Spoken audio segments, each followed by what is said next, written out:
Welcome to Energy Thinks, a podcast about the energy future and how the oil and gas industry will lead.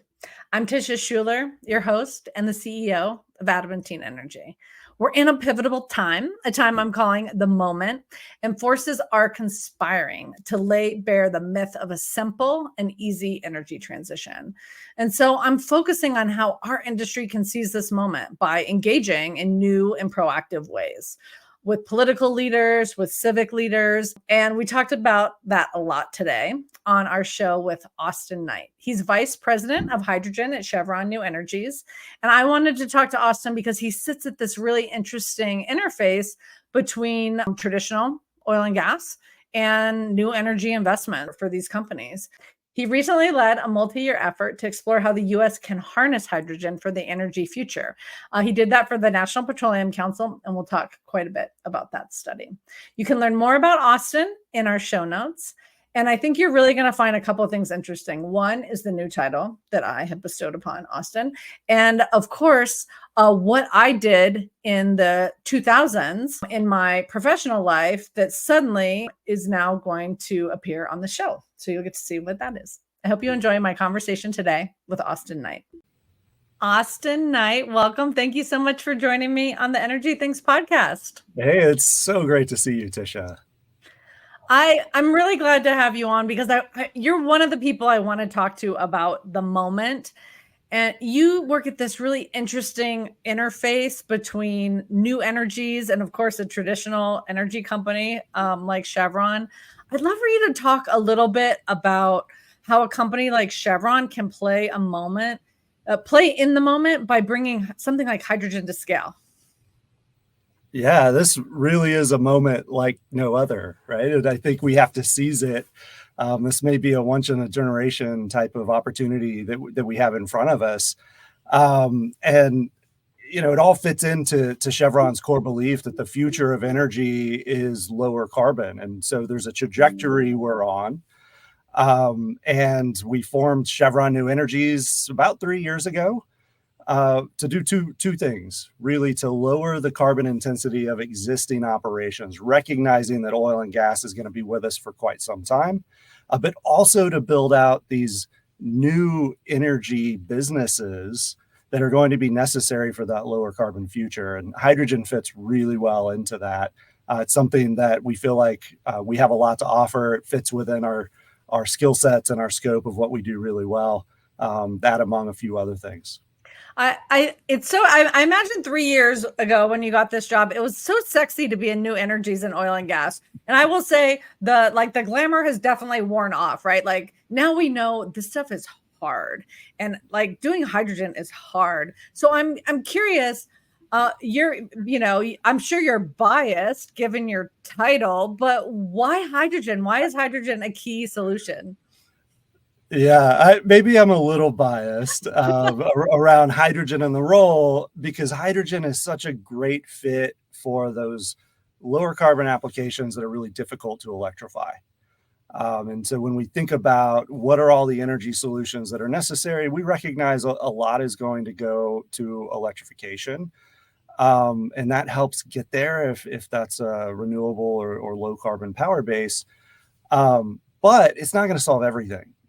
And heavy industry that requires really high heat. We're talking temperatures above 600 degrees C.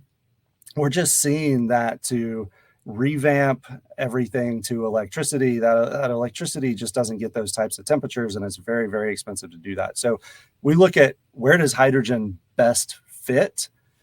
We don't just start with a molecule and then try to plug it in everywhere.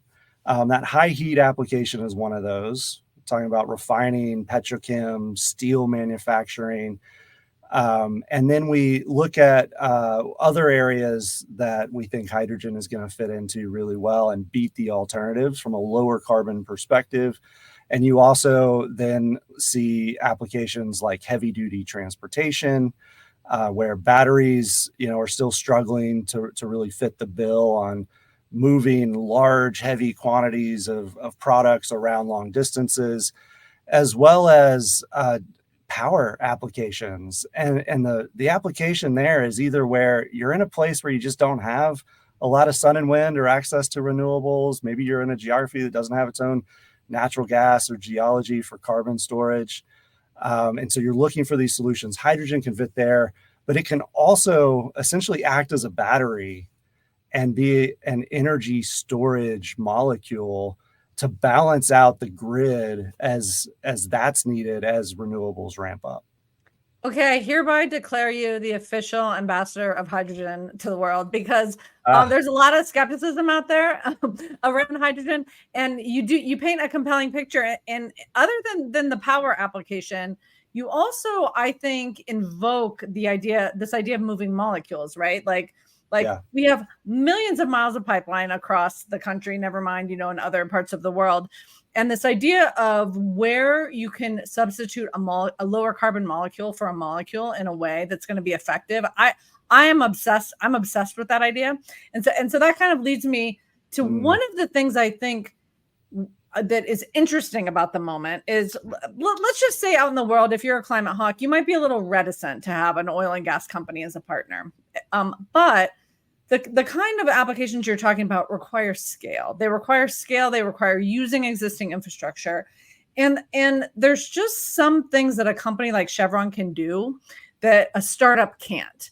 And I'm wondering if you can talk a little bit about the advantages you think being an incumbent traditional energy company can bring to decarbonization and to solutions that I think are technically difficult and even financially challenging. Why should we say yes? Why should we climate hawks say yes to Chevron? Yeah, because this stuff is hard, like you say. And if I go back, I mentioned Chevron New Energies was formed 3 years ago. 3 years ago, I was at a different company. I was in industrial gases. I was very happy. And I was leading a global organization that had hydrogen as a part of the portfolio, serving these heavy industry customers and people that started to think about energy transition policy. How's all this going to affect their business and their decisions? And as a supplier into those industries, and one of the things I was thinking about a lot was, how does the whole ecosystem we're in shift? And I saw this convergence. I saw energy companies really moving into the space, so big oil and gas. I saw utilities who have typically been in the electron business, thinking about molecules, and all of that really underpinned with the policy and the drive to decarbonization, the focus on these climate goals.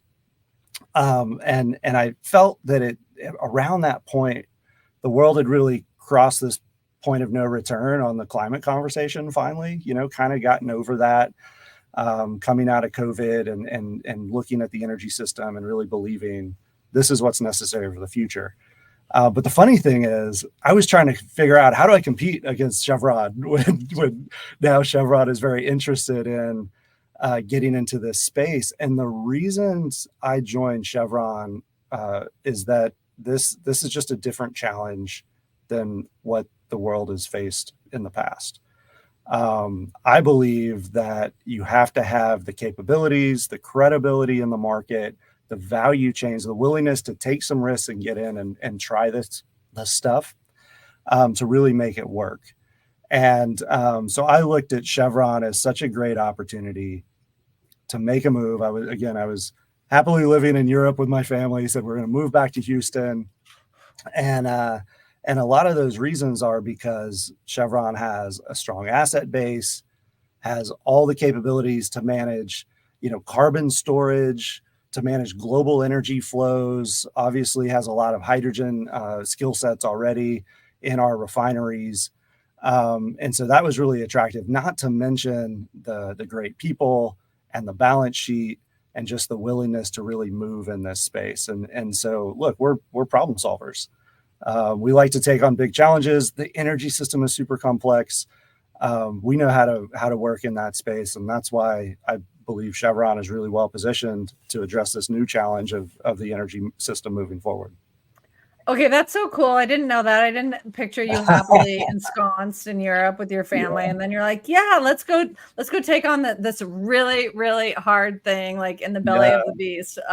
Yeah. But that does make you a perfect person think about the challenges I think that civic leaders face, because in some ways, coming from outside the industry and the moment, essentially you saw a moment, right, 3 years ago, and now I think we have an even more generational opportunity moment, which is that civic leaders, political leaders, business leaders are understanding that energy transition is important and it's hard. It's harder than we thought. And I use we broadly, but there's been I think a misperception that this would be easy or free. Yeah.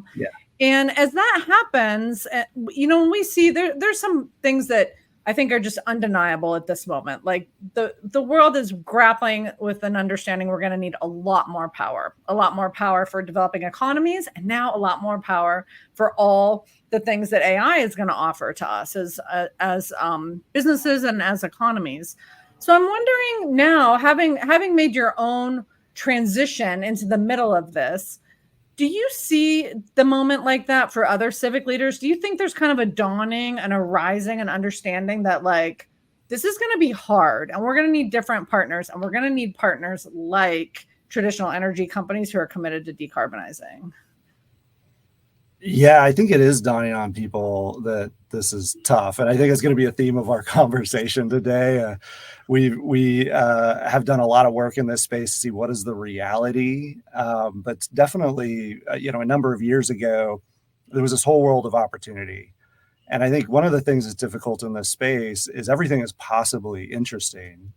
And you have to spend the time to evaluate that and figure out what do you and your company bring to the space that's going to be differentiating and going to add value. And you got to put together the whole system to make that work. So we have a really good example of this that we're really proud of. We're a majority shareholder of a project in Utah called ACES Delta. And ACES stands for the Advanced Clean Energy Storage Project. It's in Delta, Utah, so that's where the Delta comes from. And I think this all spawned from this challenging question of what do you do when you want to move to large scale renewables in your policy? And so this is the governments and the policymakers and people in local areas really wanting to achieve that, but of course you want to keep the lights on. And so how do you do that when you recognize we're going to go more and more to sun and wind, but we can't control the sun and we can't control the wind? We can predict those things. And so over a long period of time, we basically know with the profiles how to average that out. But you need more than just short-term energy storage. You need some long duration energy storage. And ACES is a project that we entered just about a year ago. Our partner there is Mitsubishi Power, and the customer is ultimately the power grid and California primarily as a driver behind this. And so what we're doing is we're working with the power grid there, such that when there's more sun and wind than what they can use on the grid, there's a surplus. They send us those electrons. We can produce hydrogen, and we store that hydrogen underground in these massive hydrogen storage caverns that are built out of a salt formation.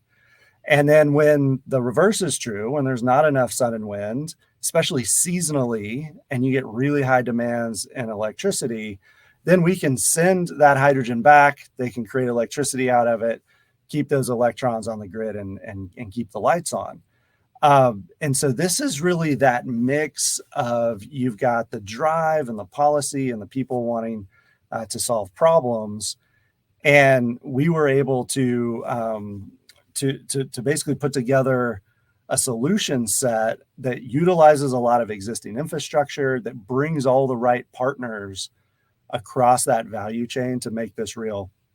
And something I love about it is it's really real. You can go out there, you can touch it, you can put your hands on it, you can walk around. It will be operational next year, but it's close to completing construction already. It's one of those few examples where this is really real, and all those elements have come together, because it's really hard, and it is taking quite a while to bring all those elements together at scale. Okay, Austin, our audience knows I love to geek out. So All right, geek let's out do it. warning for all of our listeners ahead. So, okay, first of all, this project's so cool for so many reasons. One is just the idea of using traditional energy capabilities in the subsurface and moving molecules, but to reinforce renewables, essentially a new energy in a way that expands the capacity for those renewables to be successful. I mean, it probably, I don't know, I'm just making stuff up at this point, but I mean, I would imagine it in some ways doubles your capacity, because you have like where before you were limited by when the renewables were gaining energy. Now you can back it up and have more flexibility. That it's just such a cool project. Did I more or less get that Yeah, right? you want to know something really cool? This is replacing a coal-fired power plant that's going to be decommissioned. And the storage capacity with the hydrogen that we can put in just the first 2 caverns, the storage capacity is equivalent to electricity being put back on the grid, 300 gigawatt hours of power and electricity going back on the grid that can be stored long term. The last number I saw for total utility scale installed batteries in the US was something between 30 and 40 gigawatt hours. I haven't seen So an exactly order of the recent number. magnitude So more than all the battery storage in one location. So that's right. That's right. does that Exactly. translate to days or like hours? Like, is there a way to translate that? This is really seasonal storage. So that's Wow. the other thing that I think is cool here is this is complementary to all those battery installations. It's not either or with all this, right? We need to think on these. We need to think all in. What are the solutions?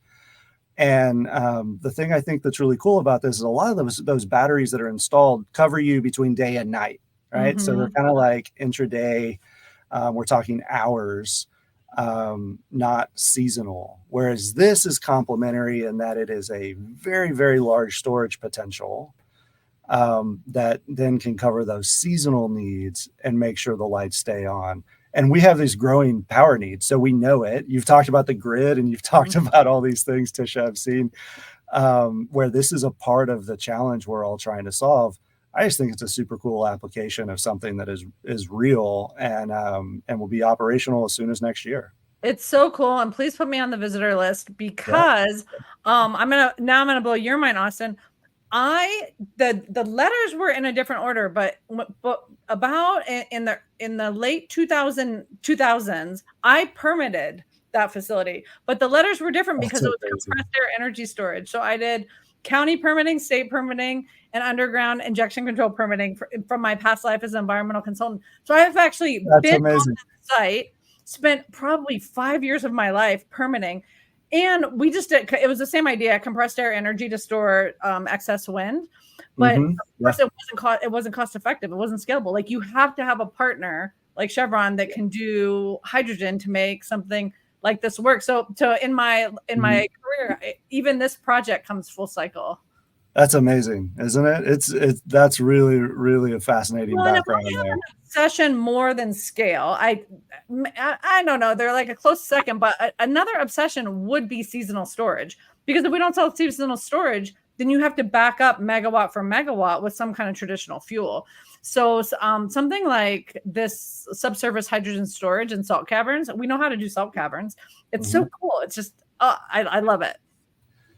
Yeah, exactly. You've got here, you've got a customer that's committed. They're looking for solutions. You happen to have all of this great infrastructure. You bring in the right partners. The geology is just perfect for it. That's a bit of a happy coincidence that this old coal plant that's there just happened to be sitting on top of this great salt formation where now you can store a lot of energy. And it's such a great use case. I will put you on that visitor list. Please do. And in the context of the moment, is something like this repeatable? Is this, because again, kind of coming back to this idea of scale, coming back to repurposing traditional oil and gas, experience, resources, people, can we do something like this somewhere else? Well, definitely you can. And I like to point to a few things that maybe are not exactly the same, the same configuration, the same solution.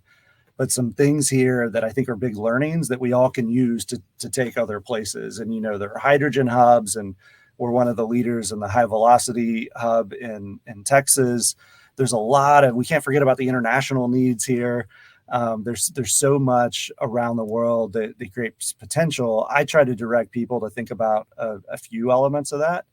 And the first is policy. Policy really underpins everything. Are we serious about the climate goals and implementing pragmatic solutions to get there? That will drive customer decisions, right? And so what you see with ACES is policy that has really created then the unwavering commitment to go to more renewables, but find a way to make it reliable. And so that commitment really backs everything as a starting point. I think you need great partners. So we talked about that. Partners across the value chain. At Chevron, I like to say, I think we can do anything we want to do, but we can't do everything, and we can't do it all at once, right? No one company, nobody, even not a single country is going to solve this by themselves. And so that partnership, that collaboration just becomes so important as you look at what do you bring to different areas of the value chain where you really bring the credibility and the capabilities to make that real. And so those partnerships across the value chain is super important. And then finally, I think you got to look for, the resources that you have, the infrastructure. So in the ACES case, you've got these high voltage power lines, or 500 kV DC power lines. It's super cool if you go out there to see this stuff. Those don't exist everywhere. You may have other resources in other parts of the world. When we look at the US Gulf Coast, we think about the natural gas position and the advantage that we have to serve the world's energy needs from the US, and in particular from the Gulf Coast. You also have really great geology to capture CO2 and store it permanently underground. And so that's a different resource set. It's a different type of infrastructure at your disposal, but it still helps you put those elements together to solve these problems. Well, I like the thread you're drawing through this, which is we need to invoke and in these solutions. Yeah.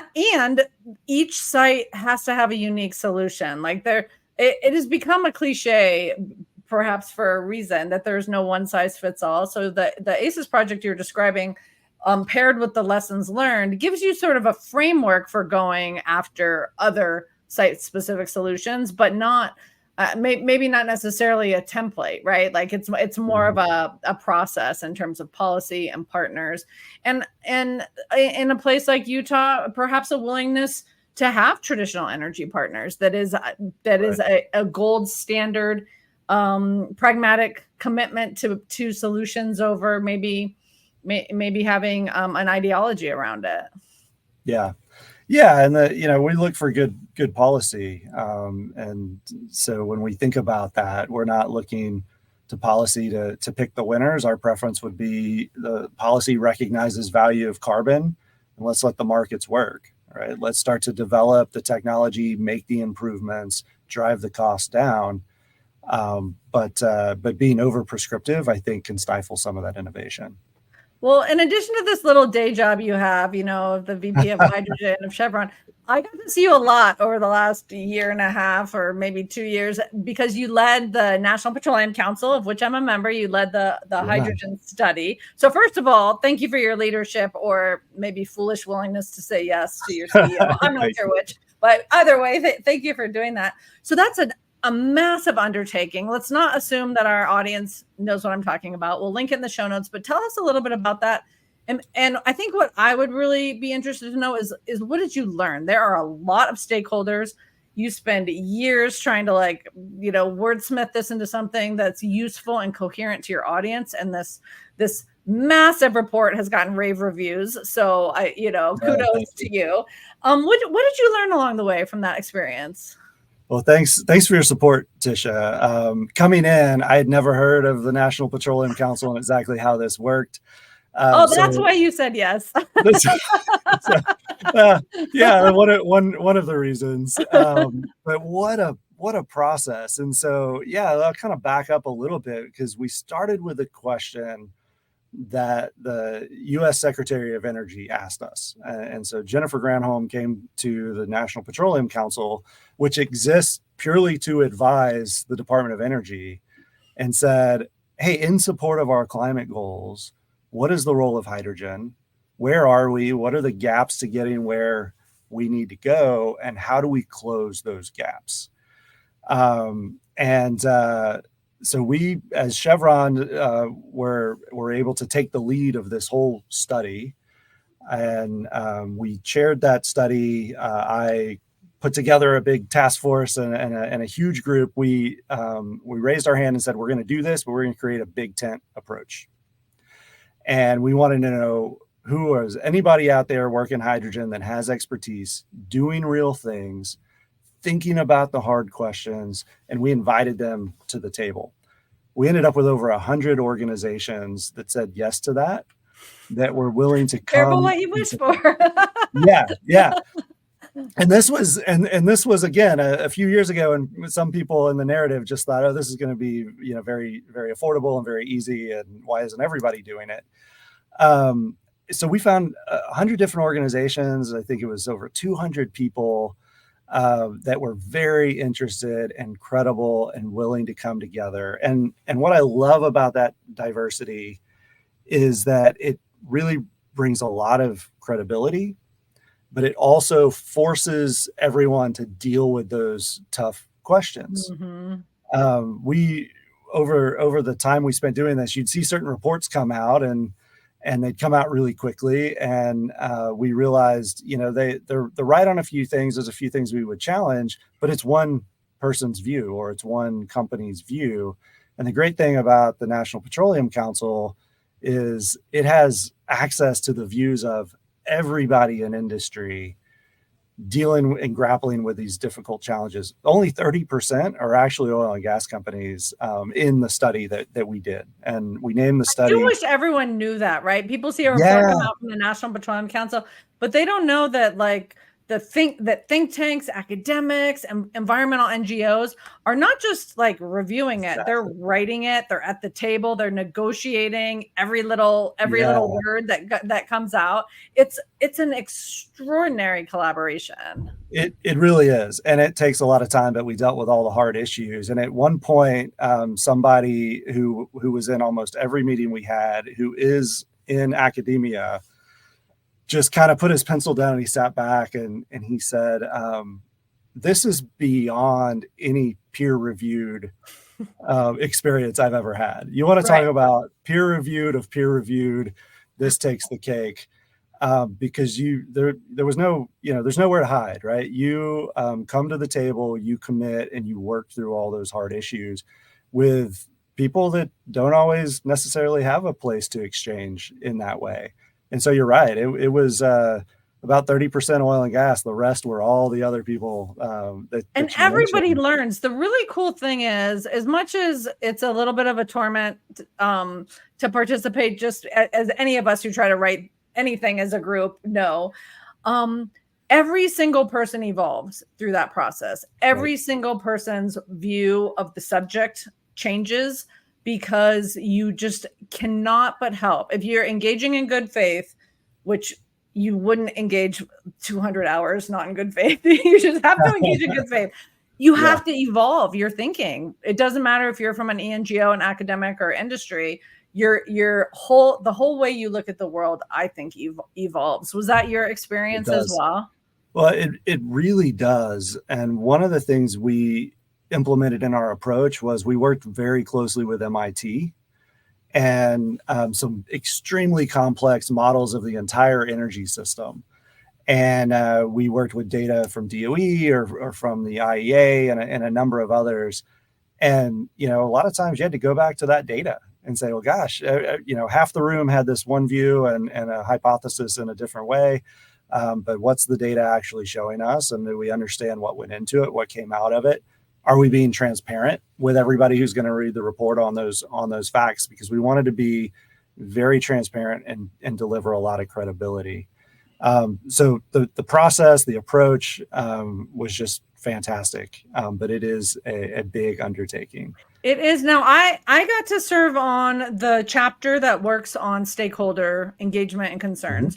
And this is Thank you. really important. And you and I haven't gotten to touch base, so we're going to do it live. On what your experience of that was. From my perspective, out in the world, environmental justice, historically impacted communities, this is becoming a real wedge around development, the potential for development of projects. And so I thought it was novel, and I thought it was done in just really good taste with a lot of participants in good faith and good taste, I suppose. A lot of participants to really think about how do you engage stakeholders in these projects in a meaningful way, and also make sure that communities aren't overlooked or pushed aside because of concerns around these items. What was your experience, and what did you learn about the whole stakeholder engagement component around hydrogen? You have to take it really seriously. Anybody doing these types of projects need to be proactive in their engagement with these communities and listen to individual communities. One thing we didn't do in our study was just start going to a lot of communities and talk to them about some hypothetical hydrogen project and then use what one or two communities said and try to say that's how everybody feels about it. Instead, what we did was we looked at best practices. What are companies doing today that works? We recognize not everybody is on the same maturity of their local stakeholder engagement. So what works? But also, where do we need to think about the future demands of these local stakeholders? And it goes to education, it goes to workforce development. At Chevron, we're always very sensitive about, okay, what are those communities in particular interested in? What about their local resources? What about jobs? What about STEM education? And how can we get involved locally? I think companies are going to have to do more and more of that as they work in this space. And we definitely learned a lot. So if you don't mind if I back up a little bit, just, overall, the findings were that today the U.S. is producing around 10 million tons a year of hydrogen. It's the gray hydrogen, and you and I talk about, we don't really love the colors, but it's unabated. Oh, you had to get the colors in here, Austin. No, but we know what we mean. we know what we mean. But it's really unabated. So not only do you have to abate that, but if you apply hydrogen where it fits, that heavy industry, heavy duty transportation, the power sector, and you do that in a pathway that achieves the U.S. climate goals, you need a 7-time scale up of what we currently have in the system today. And so then you quickly get to, well, that's a lot of industrial development. It's industrial development. It's the natural gas pathway with carbon sequestration. It's the electrolysis pathway with a lot of renewable development build out. All of these things not only need really strong policy, and the number one recommendation we had was put a price on carbon. Well-designed carbon policy is going to get you on that trajectory, and we're not there yet. But you also have to be able to permit these projects. You need to continue to develop the technologies to get the cost down, to get the efficiencies up, and you really have to work all of these acceptance issues in those local communities. And so that's kind of coming back around.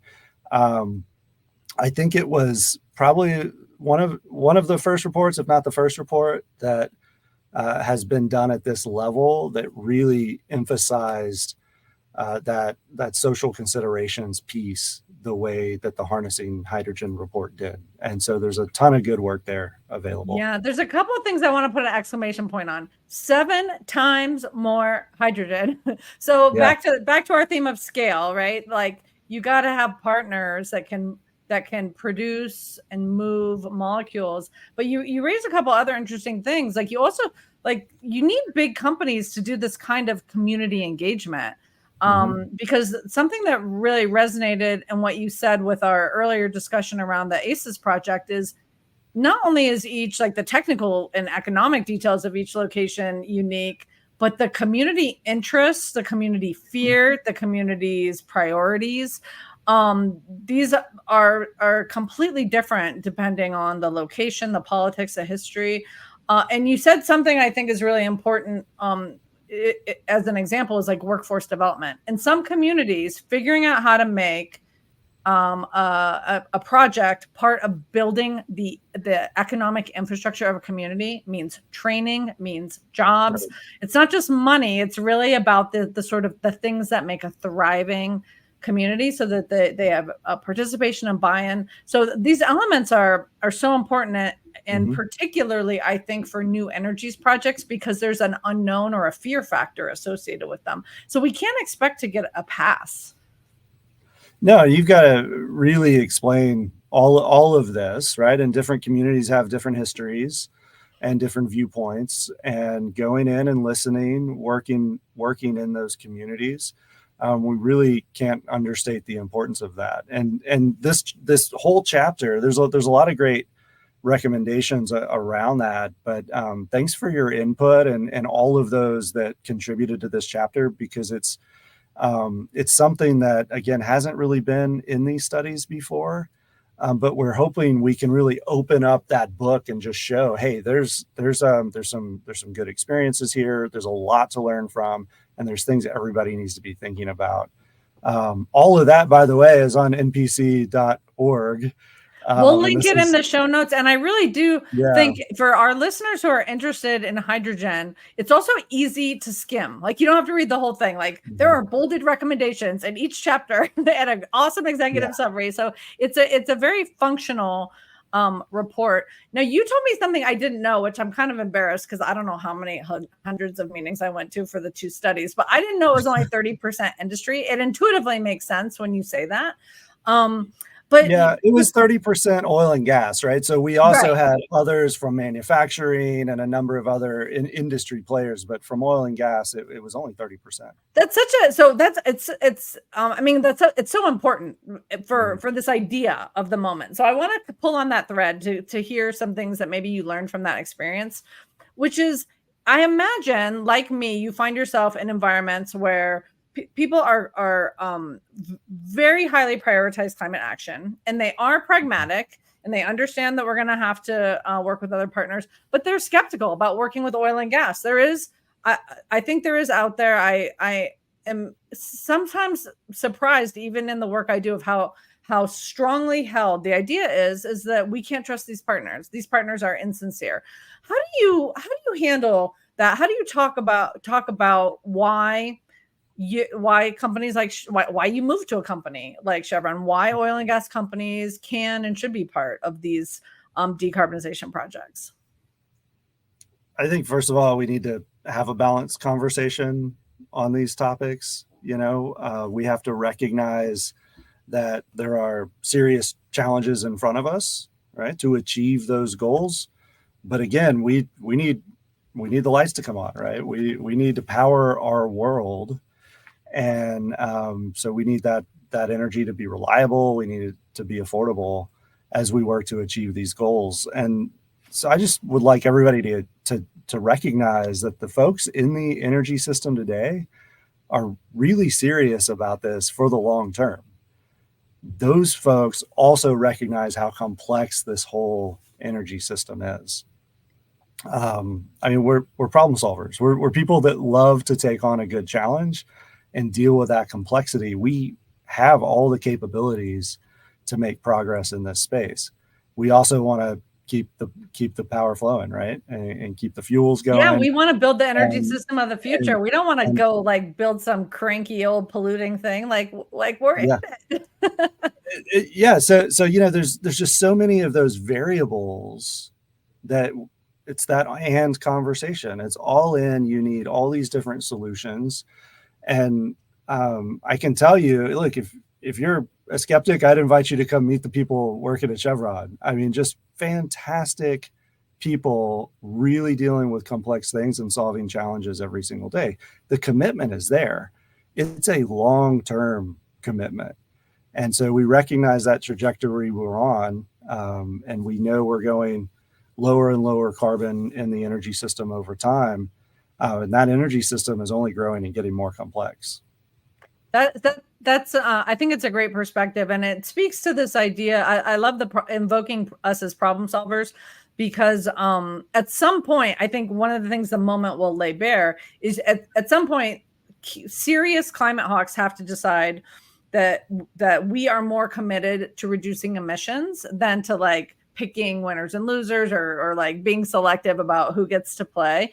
Now I want to push you now on the opposite side. Out in our industry, there are also skeptics of like, why are we doing this decarbonization stuff? Why? Like, the world's gonna need oil and gas for decades. Let's just do what we do. Let's just do what we do well and stop with this nonsense. You can imagine in my work, I get a fair amount of that pushback. I'm curious, how do you address that?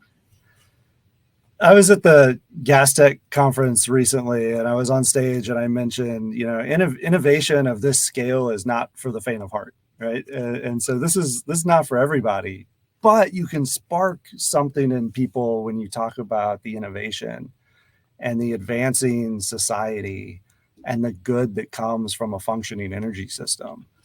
I'm not backing down from any of those challenges. I'm also recognizing pragmatically, we can't just flip a switch and now you have a very different energy system than you did before. It is really a transition. It's an expansion of the solutions and expansion of the energy system.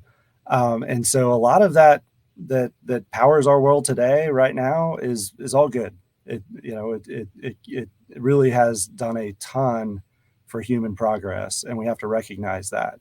But these whole systems continue to move and evolve and adapt, and the world doesn't sit still. So I take that on as a challenge I'm excited about. I'm enamored by this idea of this, like the scale of these challenges is not for the faint of heart. I will also say the politically polarized environment that you operate in is not for the faint of heart. So you have described, NPC meetings with just, hundreds of stakeholders that are authors, co-authors. And you've also, given an example of going to a conference like Gas Tech, where you have traditional energy perspective and maybe skepticism on this work. How do you, Austin, as a human, as a leader, how do you navigate this? How do you keep your? I have never seen you have a frowny face. Like, how do you do it? That's probably due to you and your energy, Tisha. It happens. Like when I talk to people in this space and they say, what do you need to be successful here? I typically point out two things, and they're both behavioral for the most part, right? One is stay curious, have that growth mindset, because we don't know what we don't know, and we're crafting a new future. It goes back to, this is a moment like no other. That's why I love that you're talking about the moment. This is our time to do something big. And so stay curious, have that growth mindset. The other one is stay excited. This is tough. I was in a meeting when Chevron New Energies first got formed, and you can imagine how excited everybody was around the table looking at, we could do this, we could do that. There's a million possibilities. And I sat down with my leaders and I told them, the challenge will be, how do we maintain that excitement 3 years from now? Yeah, because the reality sets in, and these are big long-term investments that are being made. The whole world does not change overnight. So find opportunities like ACEs that are proof points, that are foundational. We'll be doing others as well, and this is the first step of many steps in a journey. And so that stay curious, stay excited piece is something I go back to very often in this space. That's awesome. I'm gonna take your wisdom to heart for my own work as well. So, final question for you, Austin, that I ask all my guests: what are you most optimistic about? I'm most optimistic about moving from this initial inflection point to a tipping point. And we'll get there. When we'll get there, I think, we hoped it was a little bit sooner. I still see it, coming on the horizon. But I'm excited about that because I think the world is serious about this. These are the types of solutions that are needed, and we have the right people to do it. Going back to, we're problem solvers. I find this really fun and really fulfilling, and so that makes me optimistic. Oh, I love it. I have a tug in my heart for that tipping point, right? Like we're just Yeah. we're working. It's like when you're running up a hill. It's like it's up there, but you can't see it. Like I just am so excited also for that tipping point. Austin, thank you for your leadership. Thank you for the work you do. And I very much look forward to our site visit to Yes. ACES. Yes, And thank you for joining me on the Energy Things podcast. Thank you, Tisha. This was super fun. That's our episode for today. Thanks so much for joining me to listen to Energy Thinks. And thanks so much to Austin for joining me. I am really grateful to get to have so many interesting conversations with people that I admire. You know what I found compelling? This idea that stakeholders are one of many layers of the ways in which we need to think about energy transition solutions is unique to their location. There's technical considerations, there's economic considerations, and then there are really important community considerations. I hadn't really thought of the complexity in those layers before. I'd like to know what you think, and I hope you'll also take a moment to rate and review us. It helps other oil and gas leaders find Energy Thinks. If you'd like to know more about our work at Adamantine, please check us out at energythinks.com. While you are there, I hope you will sign up for my weekly newsletter. Both of these things are true. I want to thank Kayla Chives for making the Energy Thinks podcast possible. Until next time, I'm Tisha Schuller, wishing you and yours happiness, prosperity, and good health.